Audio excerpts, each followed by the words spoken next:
kan niat awalnya itu ini udah pengen jadi aparat negara, sudah masuk di dunia lingkungan yang berbau politik. Iya. Kok malah tarik diri terus buka warkop?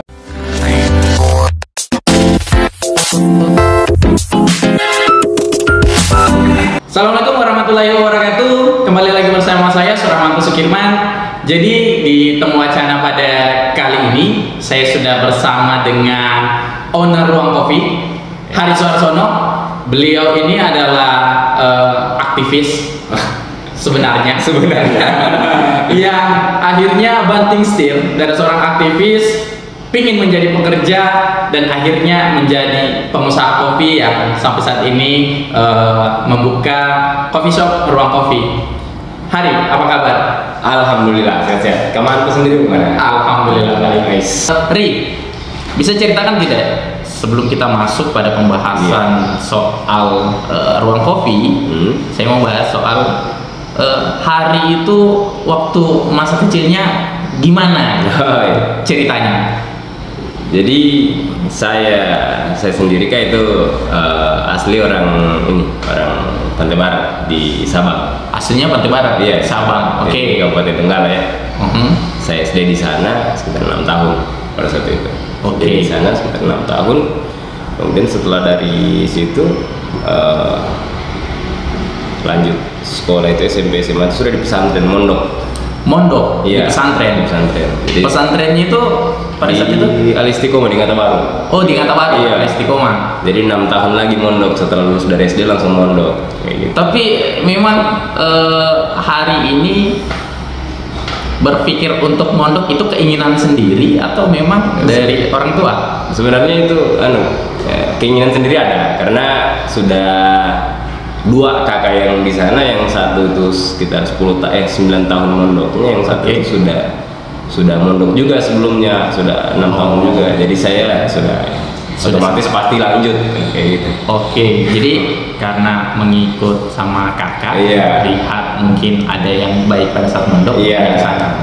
Nah, terus kenapa masuk di fakultas keguruan di Universitas Tadulako, jurusan bahasa Inggris? Iya, jurusan bahasa Inggris. Nah, ini dari mondok milihnya kok ke bahasa Inggris? Nah, sebenarnya ini saya sudah sering cerita sama teman-teman biasa karena dulu saya itu mau masuk ya supaya jadi aparat kayak gitu ya. Oh, dari abdi negara. Abdi negara. Oke. Cuma orang tua nggak kasih kayak gitu. Orang tua nggak kasih. Jadi ya saya kasihkan 2 pilihan. Saya mintanya saya kuliah yang sore biar saya pagi kerja. Oke. Atau saya dikasih di kuliah di kampus negeri. Jadi saya mintanya swasta pada saat itu. Pengennya swasta? Iya, pada saat lulus. Pada saat lulus itu. Karena dikasih jadi abdi negara, saya maunya itu swasta supaya paginya bisa kerja. Oke, jadi pengen kerja. Iya, pengennya kerja. Paginya bisa kerja sampai siang, sampai malam baru kuliah kayak gitu. Cuma karena kakak sebelumnya itu ada di ekskul juga di bahasa Inggris, jadi orang tua sampaikan, dia bilang coba lihat rutinitasnya kakak itu, kayak gitu. Lihat rutinitasnya kakak itu nggak terlalu sibuk. Oke. Saya tanya-tanya ke dia, katanya nggak sibuk-sibuk amat kayak gitu. Oke. Karena dia juga kan orangnya hanya yang cuma kuliah, nggak ikut organisasi apa-apa. Jadi, oh iya biasa saja. Jadi saya perhatikan selama kurang lebih sebulan 2 bulan. Saya lihat, oh rutinitasnya, oh iya sih, nggak sibuk. Saya masih bisa kerja ini sore sampai malam kalau saya kuliah di bahasa Inggris. Ya sudah kayak gitu. Jadi, oh iya bahasa Inggris saja saya bisa di situ. Nanti saya ikut ujian kayak gitu. Tapi kok pada saat ini beranjak mau masuk kuliah, sudah berpikir pengen kuliah tapi cari uang juga, itu bagaimana ceritanya? Itu lebih ke ini Kak, mungkin pada saat di pondok. Nah, di pondok jadi namanya ini, jadi mungkin lebih ke ego diri sendiri kayak gitu ya. Maksudnya di pondok ini kita mandiri kayak gitu ya. Iya. Masa keluar membebankan ini untuk orang tua lagi, kayak di pondok SPP dibayarkan, apa semua dibayarkan. Maunya keluar itu adalah kontribusi ke orang tua kayak gitu ya. Adalah kontribusi ke orang tua. Cuma itu makanya agak berat lagi kalau misalnya mau harus sampai saya pernah itu bulan puasa mau cari kerja sampai dimarah sama orang. Dimarah? Dimarah. Kenapa? Orang tua masih mampu, kenapa mau kerja lah kayak gitu. Mau jaga toko baju kan, mau coba melamar kayak gitu. Betul. Tapi memang niatnya cuma itu saja, cepat mau rasakan dunia kerja itu seperti apa kayak gitu. Tapi mau juga kuliah. Jadi pengen dunia kerja tapi kuliah juga. Iya, kuliah juga. Jadi pada saat itu memang prioritasnya supaya saya sudah berpenghasilan kayak gitu. Sudah berpenghasilan di sisi lain pendidikanku juga ada kayak gitu. Oke. Tidak terbengkalai. Gitu. Jadi memang kebiasaan ini sudah ada sejak dulu untuk mencari uang. Nah, Hari pada saat kuliah, Hari itu menyelesaikan waktu kuliah itu berapa lama? Nah, itu prinsip yang sudah ada ini. Ya, karena ini pengen kerja kan? Iya, karena niatnya kerja. Buyar ketika mulai kenal organisasi kayak gitu. Oke. Jadi kan organisatoris sih.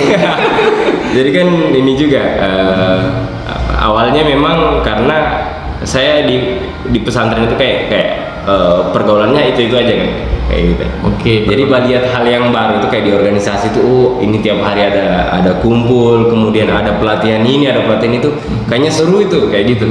Jadi dicoba sudah. Oke. Coba awalnya itu maunya di kampus itu hanya sekedar cari ilmunya, belajar di kelas, kemudian habis itu kerja. Nah, itu berubah 360 derajat. Jadi memang selama kuliah itu saya di yudisium itu 5 tahun 6 bulan. 5 tahun 6 bulan. Iya, tapi pada saat wisuda itu sudah masuk 6 tahun 6 bulan. 1 tahun setelah yudisium baru wisuda. Kenapa sampai agak lambat untuk range waktu yudisium sampai wisuda? Karena ini Kak, setelah yudisium saya coba kerja dulu. Oke. Gini, prinsipku lalu itu pada saat karena itu kan. Kembali lagi, saya sudah habiskan banyak waktu pada saat kuliah ini di organisasi, di pergerakan yang kayak gitu dan yang memang saya sudah tinggalkan semua mimpiku pada saat sebelum saya kuliah itu. Oke. Nah, saya mau bayar itu karena biar bagaimana bebanku, saya mantan ketua himpunan kayak gitu. Saya di organisasi lumayan lah kalau tracknya lumayan banyak yang diikuti. Jadi beban kayak masa teman-teman yang lain yang udah berorganisasi itu cepat selesai dan orang sudah bisa kerja kayak gitu. Dan saya ini mau jadi apa ini? Sudah lama kuliah sendiri. Aktivis loh. Berpikir pengen jadi apa? Mau jadi apa kayak gitu ya. Jadi sebelum saya dapat ijazah saya harus rasa dulu bekerja. Sebelum dapat ijazah saya sudah harus rasa bekerja bisa sama orang itu bagaimana dan sudah pas pengen ijazah saya sudah tahu saya harus jadi apa kayak gitu. Jadi pada saat range waktu 1 tahun itu apa saja yang dikerjakan? Saya selama 7 bulan itu saya jadi survive di ini. Jadi pegawai, jadi kerja harian di enumerator di NGO. Kadang ada panggilan jadi translator juga di NGO ikut kayak gitu. Jadi selama range waktu 8 bulan saya ikut itu kesana kemari gitu. Jadi program kontrak 2 minggu ditambah lagi. Jadi mau belajar di situ saja, kerja seperti itu. Berarti semua pada saat di NGO itu bidang yang ditekuni masih tetap bahasa Inggris atau ini sudah ini baca jati diri Kak. Jadi kesana kemari sudah dia mau coba karena suka juga kayak mau turun ke lapangan, mau coba ikut survei di lapangan kayak gitu. Jadi dicoba semua apa yang ada. Intinya pada saat itu yang saya pikir apapun bagiannya pasti ada ilmunya di situ kan kayak gitu. Dan saya harus bisa serap itu secepat mungkin karena saya ini tidak tahu. Saya sudah pasti saya tidak bakal jadi guru. Itu yang saya tanamkan dalam diriku yang dari awal. Saya ini sudah pasti tidak bakal jadi guru kayak gitu. Hari, kok bisa berpikir begitu? Tadi pengennya jadi aparatur negara. Iya. Pengen mengabdi negara. Terus setelah lulus kuliah, berpikir untuk menjadi guru itu sudah hilang? Ataukah memang ada aparatur negara yang saya pengen yang kayak ini deh? Ya, Atau kenapa bisa berubah gitu? hanya itu Kak, karena memang pada saat berorganisasi itu mindset kita agak berubah kayak gitu. Oke. Jadi kayaknya nggak berat kalau hidup di bawah sistem kayak gitu-gitu saja modelnya. Ini sepertinya menjaga idealis. Iya, itu juga menjaga idealis, dan itu yang jadi pemicu sebenarnya kenapa sampai bisa begini kayak gitu ya, bisa akhir saya harus coba independen, berdiri sendiri, coba buka usaha, yang penting jangan diperintah kayak gitu. Tapi Ri, selama kuliah sebenarnya hal yang membuat Hari sampai jadi sekarang ini untuk berpikir tidak berada di suatu sistem, aktivitas kuliah itu apa saja sebenarnya pada saat itu berorganisasinya? Apa semua yang digeluti, apa semua yang diikuti, menjabat apa saja? Dulu di organisasi itu saya mulai berorganisasi itu dari semester 1. Semester 1 itu tahun 2013. Oke. Oh, betul. Jadi dari semester 1 sudah berorganisasi. Iya, kebetulan saya ketua angkatan di bahasa Inggris kan. Jadi teman-teman ini saya yang bersentuhan langsung dengan himpunan. Oke. Untuk akomodir teman-teman ini. Jadi saya ketua angkatan, jadi dari semester 1 itu memang bersentuhan langsung dengan pengurus-pengurus himpunan. Oke, senior-senior. Iya, senior-senior. Mulai semester 1 akhir saya dipaksa jadi presidium kongres di kongres kelembagaan di fakultas FKIP. FKIP ya? Iya, Universitas. Iya. Jadi saya jadi presidium kongres itu. Pada saat itu teman yang presidium itu rata-rata ada di semester 6, 22. Oke. Saya sendiri yang semester 1. Oh, ini ente ini ceritanya sedang di kader. Iya, di kader, dipaksa belajar kan, karena setelah itu saya mau dibawa ke kongresnya Ikatan Mahasiswa Bahasa dan Sastra Inggris Indonesia. Oke. Oh, berarti hari ini dipersiapkan. Iya, dipersiapkan. Jadi harus dikasih ikut ini. Nah, tiba-tiba karena ada tabungan rezekinya, semester 2 itu sudah jadi wakil ketua DPM di FKIP. Semester 2? Iya, semester 2. Kok bisa melejit begitu? Karena di kongres itu ada, mungkin nggak tahu gimana tolak ukurnya pada saat kongres. Tiba-tiba dipanggil lah, kayaknya presidium kemarin yang ini boleh dipanggil jadi wakil ketua DPR di sini. Jadi pas saya pulang dari Jogja itu ada kongres pada saat itu. Di Jogja juga termasuk peserta termuda. Di Jogja kongresnya IKMAPSI, balik kemarin sudah jadi wakil ketua DPM. Dewan Perwakilan Mahasiswa Fakultas FKIP. Wah, luar biasa. Jadi 6 bulan saja saya situ Kak, mendalam, karena memang pada saat itu saya paham dengan emosiku. Saya ini masih labil kayak gitu. Masih panas sedikit, panas hari ini, besok turun lagi kayak gitu. Jadi karena saya rasa tidak maksimal saya punya di situ, saya keluar saya mengundurkan diri. Nah, mengundurkan diri, banyak bergelut di ini, ikut-ikut di luar, ikut-ikut diskusinya lembaga eksternal, kebanyakan sudah dari semester 4 itu sudah mulai menarik diri dari lembaga internal kampus, main di luar. Iya, di luar itu kebanyakan ikut diskusi. Mulai ikut diskusi, ikut di komunitas. Nah, setelah itu semester 6 pada saat pemilihan ketua himpunan ditarik lagi ke kampus. Iya, dipanggil ke kampus saya. Sudah mau pemilihan ketua himpunan. Dipanggil jadi pengurus sebelumnya toh. Jadi setelah itu pemilihan ketua himpunan. Jadi dipanggil. Di situ memang karena saya sudah lama kelihatan vakum, ada beberapa teman-teman itu yang memang yang kelihatan lebih aktif daripada saya di ini. Cuma secara personal, banyak ketua-ketua himpunan sebelumnya itu masih inginkan hari saja yang jadi memang dibantu pada saat itu. Dibantu kampanye, konsolidasi pada skala himpunan loh kayak gitu. Cuma memang pada saat itu terbantu sekali. Setelah itu diangkat dari ketua himpunan, naik ketua himpunan, mulai sudah main-main di politik kampus di skala universitas. Universitas. Biasa di jam itu bersama Putra. Iya, bersama Putra dan teman-teman. Presma ya. Presmanya, ya. Jadi main di tataran universitas. Nah, setelah ketua himpunan, sebenarnya sebenarnya harusnya langsung ke BEM kayak gitu. Oke, dari DPM seharusnya langsung ke BEM. Iya. Jadi dari ketua himpunan seharusnya langsung ke BEM. Pada saat itu sudah masuk di bursa pencalonan.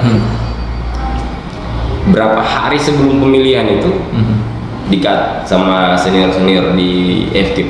Jadi ada beberapa senior itu yang gabung di FKIP itu supaya, karena dia bilang hari ini begini, jadi wakilnya dulu ditarik, wakilnya jangan diperbolehkan mencalonkan. Setelah itu saya tidak punya wakil. Nah, di situ mungkin sakit hati dengan politik kampus itu. Mulai menarik diri. Ini pertama merasa pengkhianatan berarti. Iya, pertama kalinya di politik kampus itu kayak, oh iya, bukan di sini saya sudah mungkin. Saya sudah tidak di sini, tidak karena termasuk senior di fakultas di jurusan sendiri yang salah, yang tahan, nggak usah lah. Iya, di-cut aja, nggak usah naik karena terlalu mendominasi sudah. Oke. Kayak gitu. Jadi mulai tarik diri, sudah urus penyelesaian. Akhirnya lepas semua, jauhi semua lingkungan organisasi, jauhi semua lingkungan ini, masuk di lingkungan baru. Jadi gamers. Zaman-zamannya berarti ML dengan PUBG, Mobile Legends dengan PUBG ya. Buat komunitas gamers yang ada mubesnya, yang ada DRT-nya. Masa? Sama-sama Kaputra. Oh begitu. Jadi sampai buat komunitas gamer. Iya. Oke, jadi kalau untuk Hadi sendiri, ideologi itu apa, Ri? Kalau buat kau sampai mau menjaga idealis? Kalau idealisme ideologi atau idealisme ini kan? Idealisme. Kalau saya itu hanya sekedar prinsip umum yang saya gunakan dalam keseharianku kayak gitu. Ada prinsip yang saya pegang sendiri dan itu yang memang kayak misalnya kayak ini kan hidup ini juga nggak bisa apa yang kita planningkan itu sebenarnya nggak bisa semua juga tercapai kayak gitu ya. Tapi secara garis besar kita bisa hubung-hubungkan. Untuk mencapai satu tujuan. Kalau misalnya dari Anda bisa ke B, berarti A ke C itu bisa juga sampai Z itu kayak gitu. Nah, Ri, Anda ini aktivis. Tidak juga aktivis kan? Seharusnya itu kalau kebanyakan aktivis itu mereka kan pasti punya senior. Iya. Pasti mainnya itu senior ini pasti ajak. Oh iya. Tapi kok berpikir justru pengen buka warkop itu kenapa? Ceritanya itu sampai berpikir banting setir. Ya, betul kan? Justru pilih untuk jadi pengusaha. Saya pernah juga Kak berapa kali juga ikut di tim pemenangan gitu, dipanggil kemana. Tim pemenangan partai atau kampus? Per orang. Iya, calon-calon anggota dewan. Ada berapa kali saya kemarin. Saya pernah ikut itu. Cuma memang kayak saya ini agak susah diatur kayak gitu ya. Saya sadar diriku itu. Itu yang saya sadar kekuranganku. Saya ini nggak bisa. Kalau sesuatu yang saya lakukan itu di luar kemauanku, saya itu agak keras kepala dengan itu. Jadi kalau ditolak harus tolak. Iya, kayak gitu kan. Jadi takutnya hubungan itu nanti dengan orang yang rusak. Menjaga hubungan. Makanya saya beberapa kali juga tawaran yang begitu, mending saya nggak ikut sama sekali ya. Ketimbang saya harus ikut lagi. Jangan nanti di tengah jalan ternyata beda pembicaraannya, ekspektasiku dan pembicaraan kita di awal itu beda lagi dengan yang jadi itu yang bikin saya sudahlah, andalkan diri sendiri saja, terus andalkan orang lain dulu kayak gitu. Teman itu nanti kalau susah pasti akan ada sendiri, akan ada yang membantu kayak gitu. Terus Ri, kenapa memilih untuk membuka warkop? Kan niat awalnya itu ini udah pengen jadi aparat negara, sudah masuk di dunia lingkungan yang berbau politik. Iya.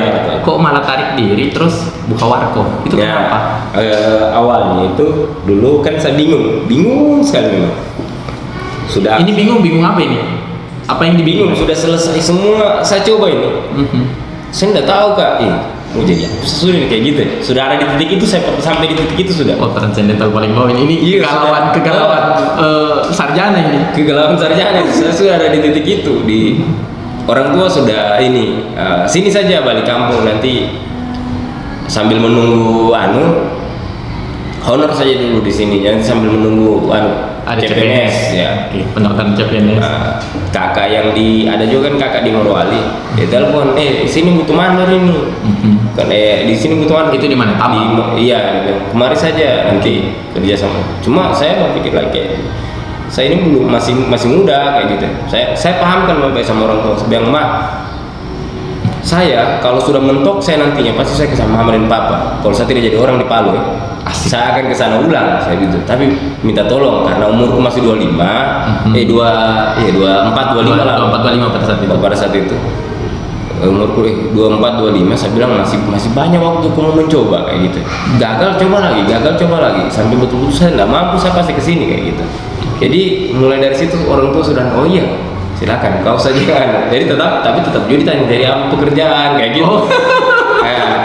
Pada saat itu sama teman ini yang di sini bareng maunya buka ini karena kan saya sudah lama itu saya sudah lama sebenarnya main-main di kaos, buat baju kaos himpunan, beda himpunan kayak gitu. Tapi itu hanya saya jadikan sampingan. Saya tidak seriusi. Tidak diseriusi. Iya, kemarin di tahun 2019 saya berpikir untuk serius itu barang. Serius itu pekerjaan. Nah, saya panggil teman. Teman, oh iya boleh. Nanti dia membuka stand di mall, saya yang distribusi bahan kain apa semua ke dia. Kayak gitu. Saya kaos polo saya ke dia. Jadi dia buka sabunan di sana, saya yang gitu. Cuma lama perjalanan di situ lumayan sudah mau sampai oh iya tunggu kasih selesai dulu karena ada 2 bulan terakhir itu saya mengawas di 2 bulan terakhir pada saat 2019 itu saya mengawas ada pekerjaan di sana di Palu Barat itu saya mengawas di situ. Jadi pengawas. Iya, jadi pengawasnya kontrak. Iya. Jadi saya jadi pengawas. Saya bilang, oh iya tunggu selesaikan pekerjaan ini dulu baru saya ikut. Baru kita buka ya. Supaya saya sudah mandiri sudah kita. Yang pada saat selesai pekerjaan Kak, tiba-tiba kakak itu ada kakak yang di sini juga yang sama-sama yang bantu saya di sini juga kemarin. Bersuara kayak dia bilang, kau ini tiap hari tempat ngopi, pagi ngopi, siang ngopi, malam ngopi, kau panggil saya ke sini, kau panggil teman lu kemari, tempat ngopinya orang ramai cuma lantaran kau, baru kau buka tempat kau, itu tidak nyambung kayak gitu. Jadi ada saran. Jadi iya ada saran. Habitmu kan ini kayak gitu. Habitmu ini tiap hari kau tuh bangun tidur pergi lagi cari coffee shop, bangun tidur pergi lagi cari warkop. Pas mau malam pergi lagi ke coffee shop, ditelepon di mana di coffee shop lagi. Itu terus kau punya kerja. Masa kau mau buka tempat usaha yang tidak sesuai kau punya rutinitas saat ini kayak gitu? Kenapa anda pikir buka ini saja tempat? Ya saya katakan, cuman kendala aku di sini masalah modal dan lain-lain begini tahu karena kita tahu seperti apa. Ini mulai dari nol ini. Iya, mulai dari nol. Teman setelah itu dia bilang saya siap segini bantu. Saya bilang oh iya. Saya rasa kurang. Tunggu. Saya tidak bilang kurang, cuma saya bilang kalau panggil teman yang sama-sama buka baju itu. Kasih tahu dia karena tidak enak kau sudah ajak dia buka usaha dulu. Tapi masa kau ndak panggil dia lagi kau ndak batawirin dia lagi kau sudah mau beralih kayak gitu. Saya sampaikan dulu sama teman itu. Sampaikan kayak gini. Yang teman belum saya kayaknya kau saya dulu gitu dia bilang gitu bahasanya teman. Iya, cuma karena saya tiap hari sama dia bawa saya sini, saya bawa dia nongkrong di coffee shop A, sebelum lihat dulu orang gimana sirkulasinya. Saya bawa dia ke coffee shop B, nongkrong lagi, saya lihat juga boleh tempat kayak gini ini lumayan juga loh kayak gitu. Jadi saya perlihatkan itu kayak gambaran pastinya kalau kita terjun di dunia ini seperti ini yang kita akan dapatkan kayak gitu. Jadi saya bawa jadi sudah lakukan survei. Iya, survei. Selama 4 bulan saya bawa observasi selama sebelum kita orang deal kita buka usaha itu ada 2 bulanan kita orang jalan sama-sama main ke coffee shop A, coffee shop B kayak gitu. Nah dia bilang oh iya, saya mau gabung, yang penting kau yang ngurus. Jadi dia bilang kalau nggak ada hari saya nggak mau ikut. Itu yang saya ingat pada saat itu. Kalau nggak ada kau saya nggak mau ikut. Oh iya. Saya bilang kalau begitu karena saya modal yang paling, ya karena saya pada saat itu paling minim mungkin dia bilang. Saya bilang, jadi saya komitmen sama mereka, saya bilang oke, teman-teman bantu saya dengan modal, saya tanam badan untuk usahain. Jadi semua kalau karya misalnya kayak sekarang ini kan kayak kurang karyawan, dan memang kalau misalnya tiba-tiba ada yang maintenance sama semua saya yang ngurus kayak gitu. Jadi karena memang sudah ada komitmen di awal. Komitmen di awal. Iya, komitmen di awal. Saya ini itu yang saya katakan kemarin sama mereka. Saya tidak setengah-setengah kalau menggarap sesuatu ya. Yang penting kamu percaya, saya serius. Kayak gitu. Jadi kalian ini bertiga memulai usaha, iya, Ruang Kopi ini. Iya. Tapi kenapa memilih namanya itu Ruang Kopi?